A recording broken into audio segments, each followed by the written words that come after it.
Então a gente está aqui em mais um estudo do livro de Isaías e a gente vai continuar de onde a gente parou. A gente tinha falado da profecia do Emanuel lá no capítulo 7. A gente vai ver ainda o desenrolar dessa profecia ainda a partir lá do verso 15 em diante. E a gente vai ver o capítulo 8. E a gente também vai ver algumas coisas acerca do contexto da época, o que aparece nos livros do Reis, nos livros de Crônicas, e também um pouquinho do mapa do lugar, da geografia, para a gente entender o que está rolando ali na época de Isaías e qual é o contexto das suas profecias, né? É importante, a gente tinha comentado sobre isso, que as profecias de Isaías elas têm uma relação dúbia com o contexto dele, porque ao mesmo tempo que as profecias elas não estão separadas desse contexto, elas estão meio que emolduradas nesse contexto, mas ao mesmo tempo apontando para algo maior. Não só para o que está acontecendo na época de Isaías, mas elas têm uma dimensão que vai um pouco além daquilo que está acontecendo dentro daquele contexto específico. Então, um aspecto que a gente tinha visto interessante nessa profecia de Emanuel, lá de Isaías capítulo 7, é que existe uma mudança na voz do profeta que está sendo usado, né? A profecia está se referindo a Acaz, né? Ela está na segunda voz do singular, de repente passa para a segunda voz do plural, passa a ser para a casa de Davi, e ela volta agora, a partir do verso 16, para o singular. Ela volta para o contexto de Acaz. Ou seja, a gente tem ali alguns poucos versos que extrapolam aquele contexto, mas ao mesmo tempo eles não estão fora do contexto, né? A profecia de Emanuel ela é um símbolo para o que está acontecendo na época de Acaz, mas ao mesmo tempo ela é mais do que aquilo. Quer dizer, né, a profecia é dada como um sinal de que o reino não ia ser destruído, né, para a casa de Davi, mas também de que aqueles dois reinos que tinham se aliado contra Israel do Sul, ou Judá, eles também não iam permanecer, eles iam ser destruídos. Era para Acaz não ficar desesperado, não ficar preocupado com aqueles dois reinos. Então a profecia também se refere ao contexto de Acaz. E ela vai dizer a partir lá do verso 16 de Isaías capítulo 7. Na verdade, antes que esse menino saiba desprezar o mal e o escolher o bem, a terra daqueles dois reis que você tanto teme será abandonada. Mas o Senhor fará vir sobre você, sobre seu povo e sobre a casa de seu pai tais dias como nunca houve, desde o dia em que Efraim se separou de Judá. Ele fará vir o rei da Assíria. E continua lá no verso 18. Naquele dia o Senhor assobiará as moscas que estão no extremo dos rios do Egito e as abelhas que se encontram na terra da Síria. Elas virão e pousarão todas nos vales profundos, nas fendas das rochas, e em todos os espinhos e em todas as pastagens. O que o profeta está dizendo aqui é que aqueles reis eles vão deixar de existir. Antes de vir o Emanuel, eles já vão deixar de existir. Mas ao mesmo tempo, ele está dizendo aqui que tem um outro perigo maior, que é o rei da Assíria. Então lembrem, Israel se fez uma aliança, se juntou com o reino da Síria, com S.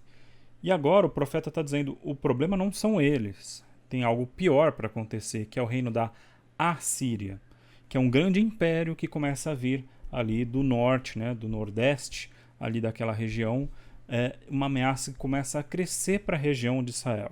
E quando a gente olha para o mapa da região, vocês estão vendo aí, Israel fica ali numa região interessante porque Israel faz uma conexão entre a África, o que seria a Europa, e o que seria a Ásia. Ele está ali bem no meio da junção, né? Dessas três regiões, você tem Israel ali no meio. E aí, para o norte de Israel, a gente tem a Síria. Até hoje existe um país lá chamado Síria e a capital é Damasco, assim como era na época do antigo Israel.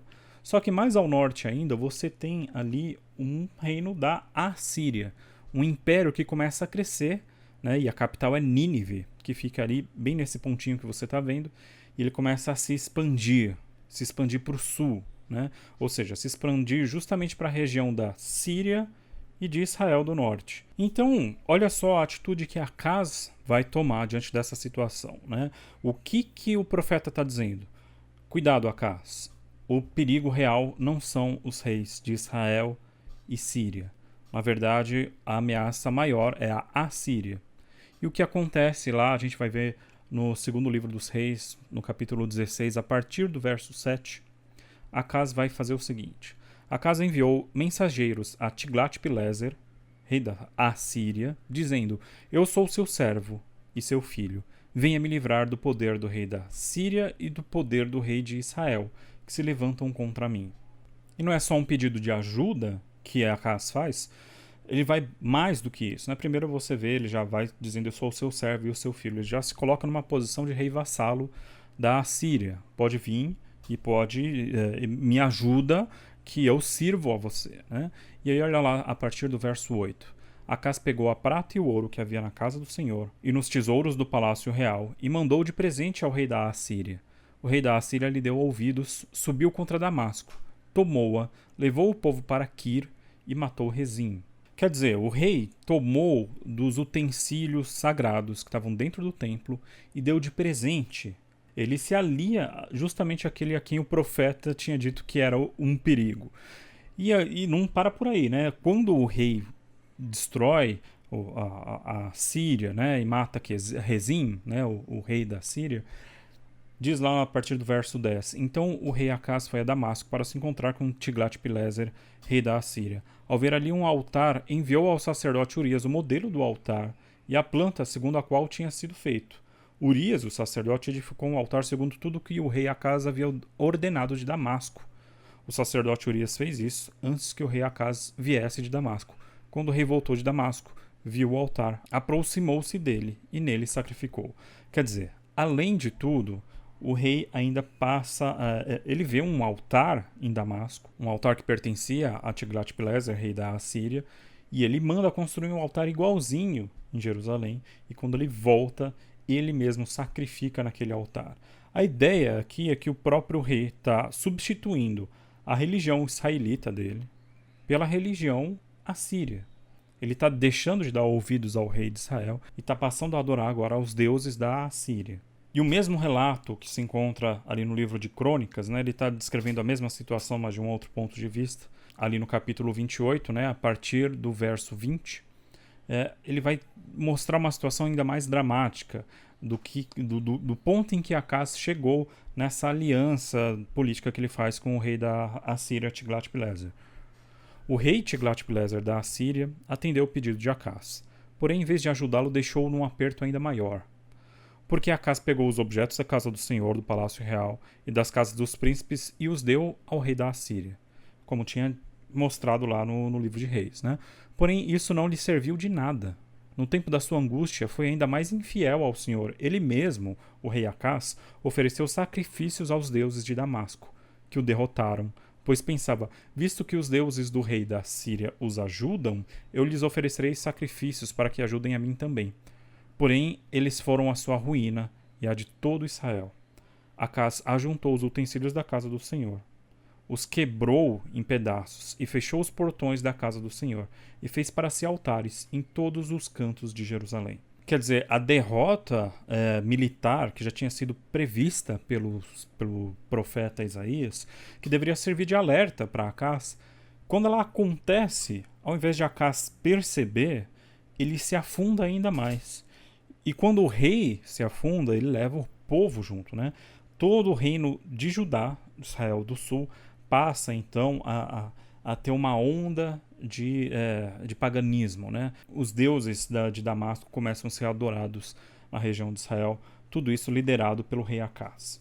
Então a gente tem a seguinte cronologia, né, para a gente ter uma ideia aqui do que está acontecendo. Essa profecia de Isaías acontece por volta de 734 antes de Cristo, né, antes da Era Comum. Né? Quer dizer, a gente vai ver agora o tempo ir de trás para frente. Então do ano 734 a gente vai para 733, quando a gente vê a destruição dessa coalizão sírio-israelense sendo feita pelo rei Tiglat-Pileser. O rei Tiglat-Pileser, o rei da Assíria, também chamado de Pul, lá no livro de Crônicas, 1 Crônicas 5, verso 26, e é interessante que esse título também aparece dentro dos escritos fenícios, né? Como Pulo, o rei Tiglat-Pileser III.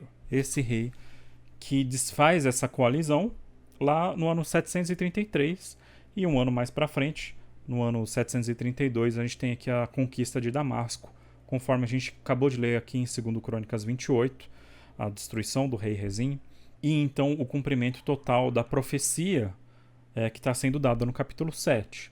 Os reis essa coalizão é desfeita e os reis são destruídos. Na verdade, o reino do norte de Israel ele permanece um tempo mais, né? Em 727, a gente tem o filho de Tiglat-Pileser, Salmaneser V, assume o trono da Assíria.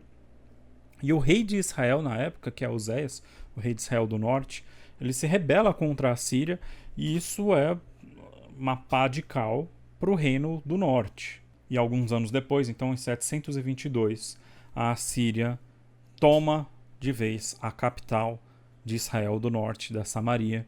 Então o reino do norte é destruído, as 10 tribos de Israel são espalhadas e são perdidas, né? Elas se desaparecem do mapa, e a gente tem então o fim do Reino do Norte. A separação dos dois reinos acontece 200 anos antes, em 922, e a gente tem 200 anos de decadência do Reino do Norte. O Reino do Norte só teve reis ruins, eles só tiveram reis que se aprofundaram cada vez mais no paganismo, se afastaram de Deus, que tinha instituído aquele reino, e eles são destruídos, então, 12 anos, cerca de 12 anos, a gente não tem exatamente a data da profecia, né? Mas cerca de 12 anos depois dessa profecia de Isaías capítulo 7, então o Reino do Norte é exterminado de vez.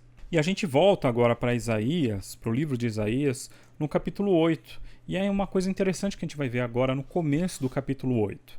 Lembrem-se, a gente está saindo do capítulo 7, da profecia de Emanuel, e a profecia diz que antes que essa criança crescesse, esses dois reinos seriam destruídos.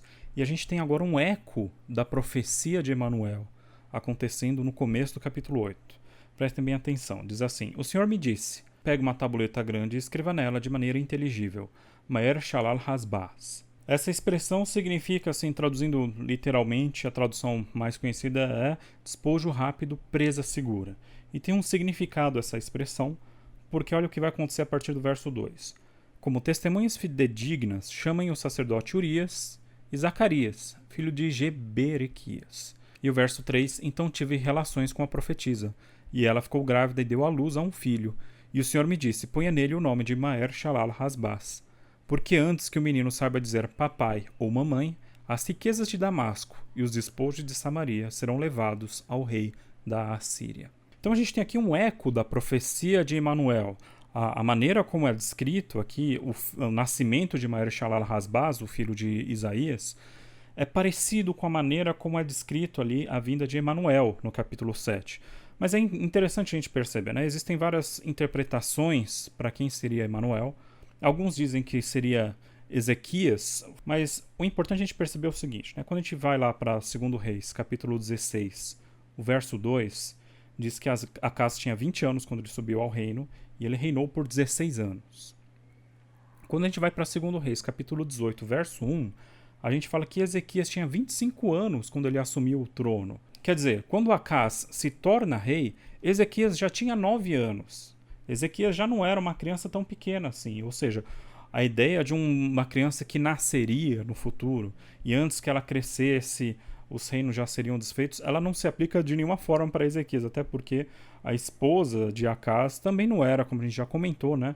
Ela não era uma Betulá e também não era uma Almá. Então, alguns dizem que a profecia de Emanuel, na verdade, se refere ao filho de Isaías, Maer Shalal Hasbaz, com a profetisa, com a esposa de Isaías.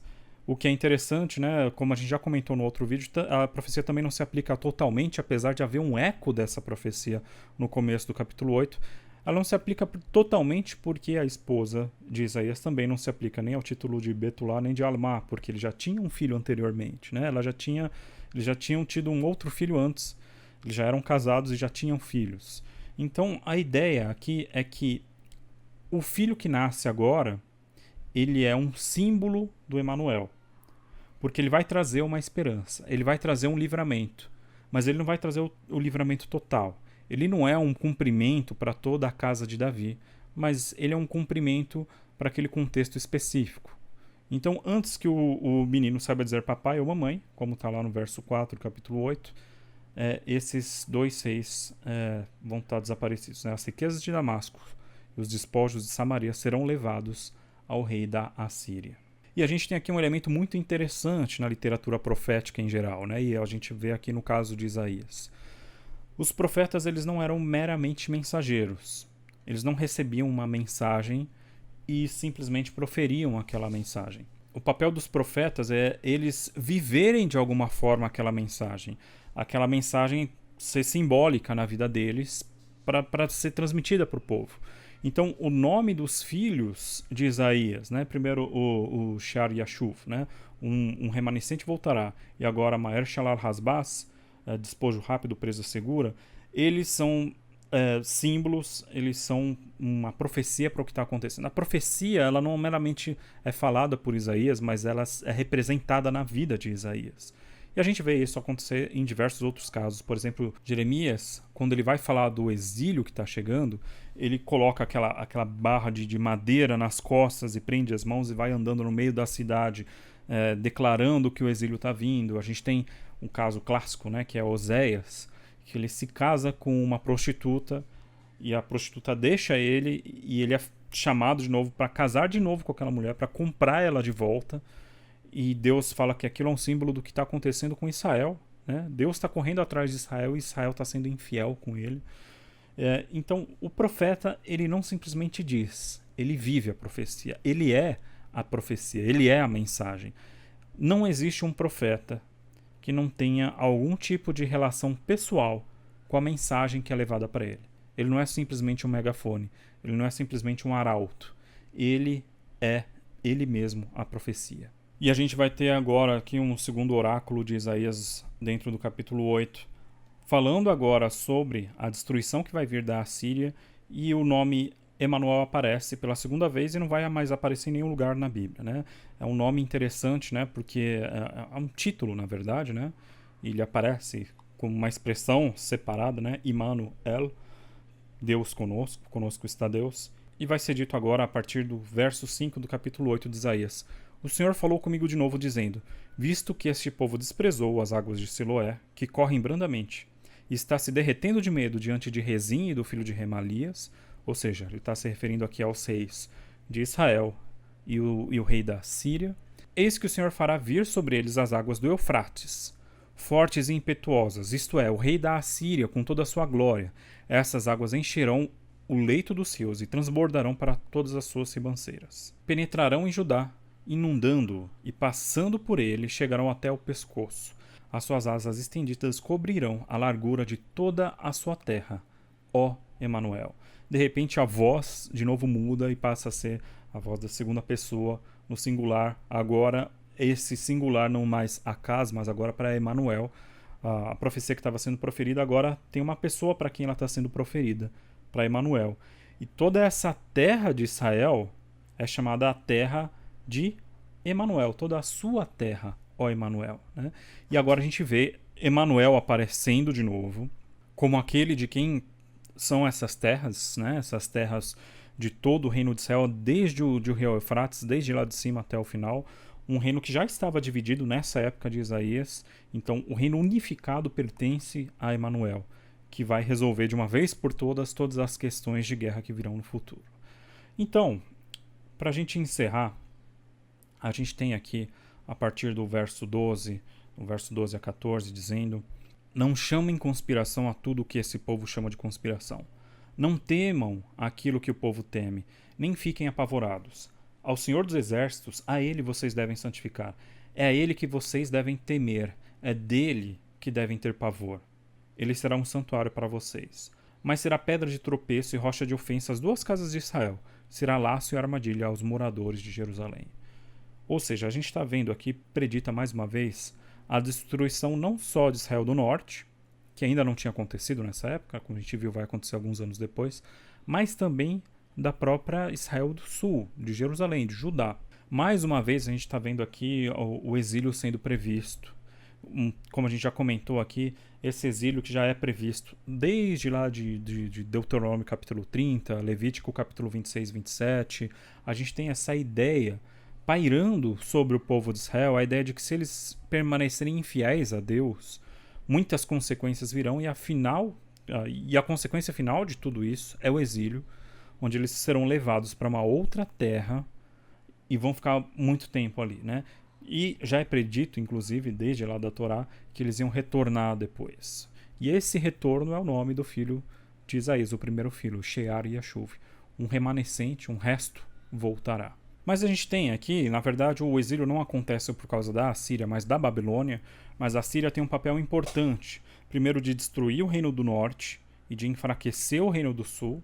Depois, a Assíria vai ser destruída pela Babilônia. E a Babilônia vai tomar, então, a capital, Jerusalém. E a gente tem toda a história dos príncipes de Jerusalém que são levados cativos. E a gente tem no exílio acontecendo a história de Daniel, por exemplo, né? A gente tem Jeremias vendo esse exílio chegar. A gente tem Ezequiel como um profeta também do exílio. E depois do exílio a gente tem outros profetas, como Zacarias e Malaquias, por exemplo. Mas o interessante aqui é o seguinte, né? Deus falando para o povo: não se preocupem com aquilo que não é problema. Israel e Síria não são problemas. Eles vão desaparecer, eles estão na minha mão. O problema mesmo de vocês vai ser a Assíria. Isso vai ser complicado. E o rei Acaz, ouvindo isso, ao invés de se voltar para Deus, de se voltar para a mensagem do profeta, ele faz justamente o oposto. Ele se alia ao rei da Assíria, porque ele acha que isso vai resolver os problemas dele. E tudo se torna muito pior depois, né? Quando a gente viu aqui, de acordo com o livro de Crônicas, isso foi tudo em vão. Isso só trouxe mais problemas ainda. E essa ideia aparece na Bíblia em diversos momentos. Quando o homem recebe uma mensagem divina sobre o que é um perigo, o que é que deve ser evitado e o que não deve ser evitado, e o homem decide o oposto, né? Ele decide resolver as coisas da maneira dele, não ouvindo a profecia, e acaba tornando tudo mais complicado do que deveria ser. Desde a história de Abraão, tentando resolver a questão dele ter um filho, e ele vai ter um filho com aquela que não é a mulher dele. Como vai acontecer também com Isaac, quando ele mente dizendo que a esposa dele é na verdade a irmã dele, da mesma forma como tinha acontecido com Abraão também. E a gente vê Jacó fazendo toda aquela trama para conseguir a bênção que já tinha sido prevista que seria dele. E a gente vê essa história se repetindo no povo de Israel constantemente. A história do povo de Israel é um símbolo para a nossa história, para a sua história, para a minha história também. O que você tem feito para tentar evitar aquilo que Deus disse que ia acontecer? E você acaba se afundando ainda mais, né? Quais são as soluções humanas que a gente corre para resolver problemas sem prestar atenção no que está sendo dito por Deus? E a gente acaba tornando o problema ainda maior.